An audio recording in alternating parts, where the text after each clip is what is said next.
I believe that we still are somehow in this nearly primordial or primary attitude to the unknown, where if we can keep on reminding ourselves, as long as we can keep on reminding ourselves, it will not disappear. We will keep that person alive. We probably know that even if we keep that person alive, what we keep alive is what we want, and we are probably changing that to fit in with what we have. And we notice, this morning we went for a walk down a hill, and we were within one street of the house where Van Sale died, if I'm not mistaken, and where I saw him many times. And for a moment, even though the people I was walking with, we didn't talk about that, and I'm not sure they knew that, but in my mind was that which is, where are you? Where did I leave you? How could I possibly have forgotten you? How could I have left you? How could I not have remembered? There's a sense of guilt, there's a sense of responsibility. There's a sense that is perhaps trying to continue beyond the unknown or beyond the moment of knowing. Maybe the only immortality we have is being guilty. Or being responsible for those who are with us. And that is a form of guilt as well. If I may bring it a little bit more closely, if we think of, say, what is happening to the Afrikaners now in this country, or many of them are not in this country, and we can look at it from many different points of view, and this is obviously not a moral approach that I'm trying to apply. I'm not trying to negate or to ascribe guilt, historical or otherwise. I'm trying to understand, how did this identifiable group, however they identified themselves and however they were identified by others, how did it come about? What went into the makeup? What parts went into the makeup they denied for so long and that they now perhaps overemphasize? At what point did it coalesce or coagulate to something which is recognizable as the Afrikaner? Was it a decision they made themselves, or was it something that was imposed? As J.M. Coetzee said, when he was asked a question, are you an Afrikaner? He said, well, people don't think of me as an Afrikaner. Well, of course, that's a way of avoiding the question. It does say, I will be named by the outside, I'll be named by the outsider. But that is not entirely untrue either.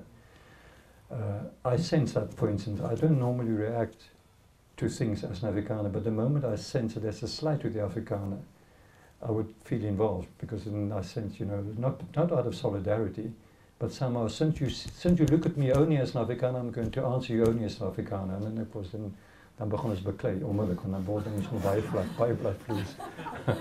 But that sense of what is happening, what has happened, isn't this also to some extent a prism? And I'm using Afrikaners, and one could have taken any other one of the component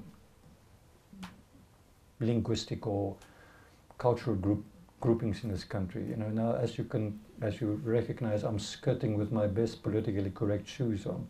I'm not using any one of the dirty words like race or whatever the case may be. Because people are so afraid of, what? When you say ras nie, dan skrik ek myself sommer, as I get all white from fright to start a new poem. But this country is an identity, also a collective identity in the making. And I think, Ashil, you probably would, maybe, you know far more about these things, because you have been here over a much more critical transitional period, where I'm certain you must have seen how people change the way they think about themselves and the way they describe themselves, and therefore where they think they fit in and what they think they want to be. And that again also is played off against, I think, the backdrop, the screen of something which is much more inevitable and much more irreducible, and that perhaps we call that, the thing we call death. So maybe that accounts to some extent for my preoccupation.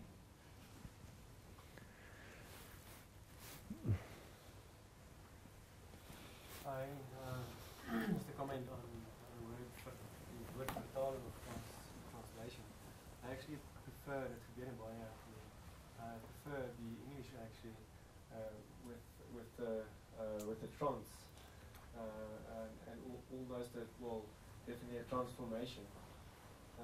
Soos 'n vlinder waar die oorspronklike papie is, and you have a transformation from the original.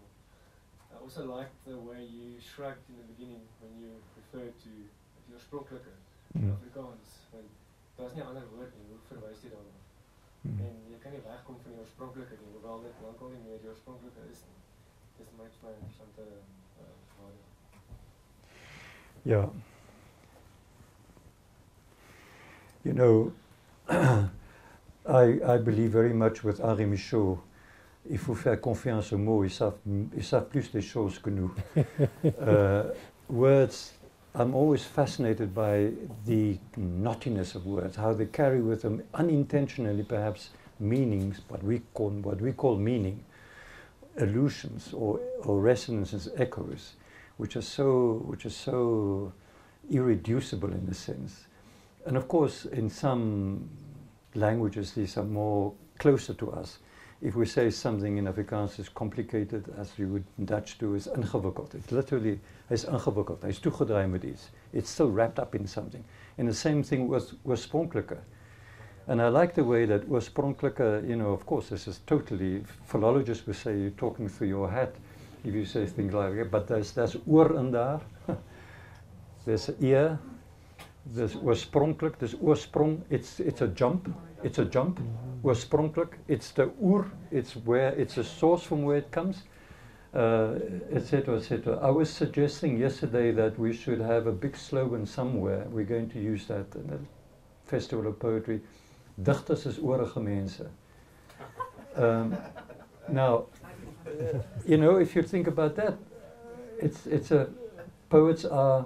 You can translate in so many ways, but you can't say all of the same things in one phrase. Digters is oorige mense.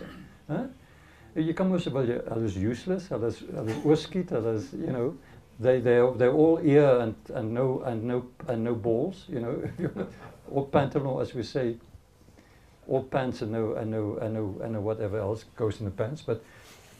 But I'm fascinated, and I'm always taken astray by the potential, by the things that happen in words and among words and between words, which are probably unintentional, originally.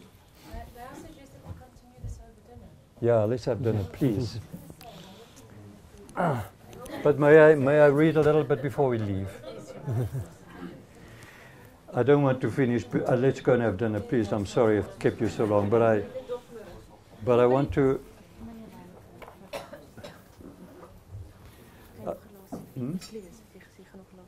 Net de laatste keer. Okay.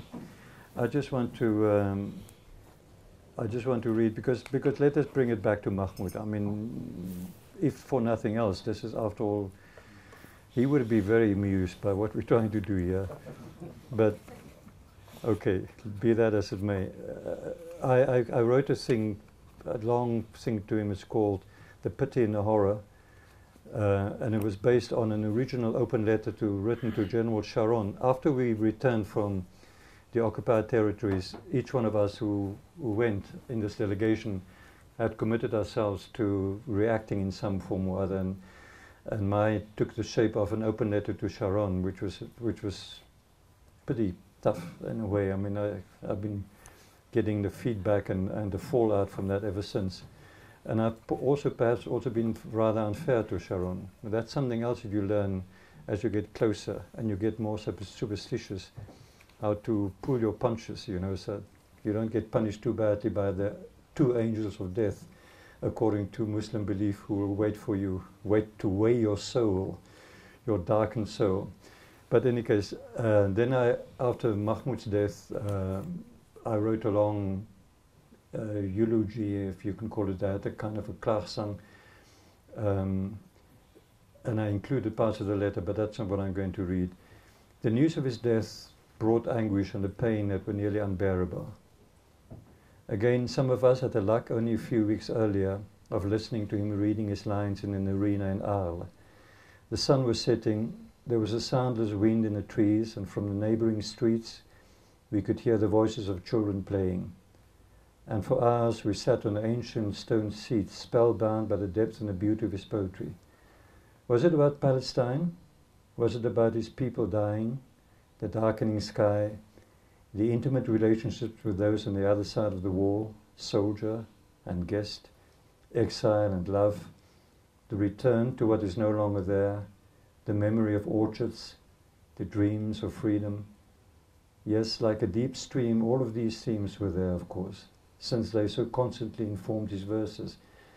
But it was also about olives and figs and a horse against the skyline, and the feel of cloth, and the mystery of the color of a flower, and the eyes of a beloved, and the imagination of a child, and the hands of a grandfather, and of death, gently, repeatedly, terribly, by implication, mockingly, even longingly, death.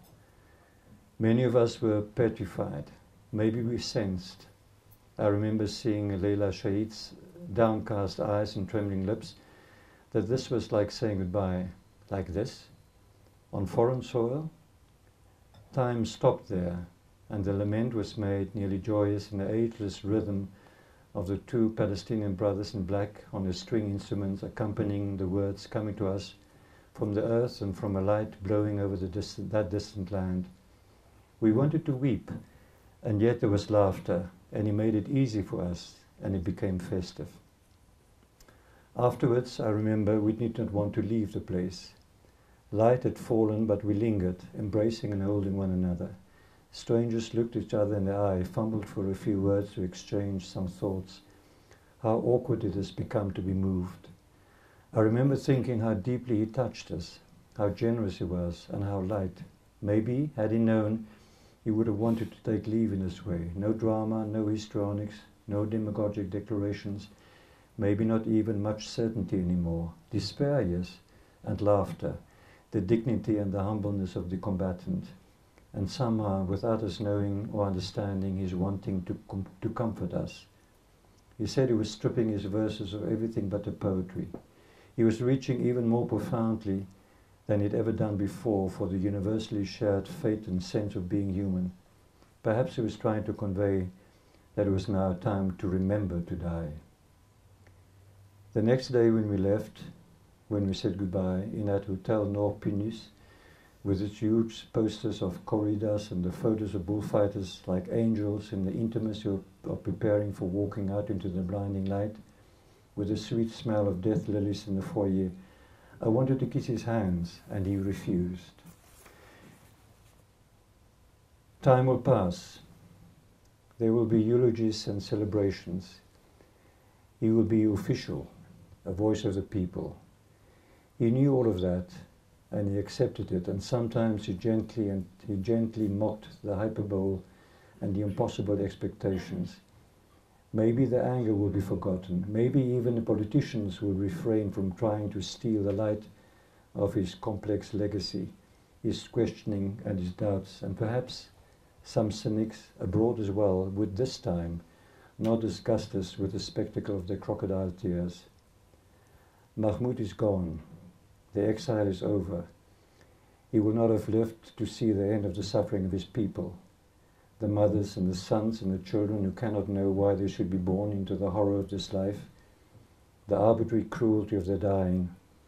He will not fade away, not a silhouette in its dapper, outdated clothes and polished loafers, not the intelligent eyes behind the thick lenses, not a teasing, not a curiosity about the world and the intimacy of his reaching out to those close to him, not a sharp analysis of the foibles and the folly of politics, not a humanism, not a good drinking and a many cigarettes, not a hospitality of ever imposing his pain on you, not a voice that spoke from the ageless spaces of poetry, not the verses, not the verses, not a timeless love-making of his verses.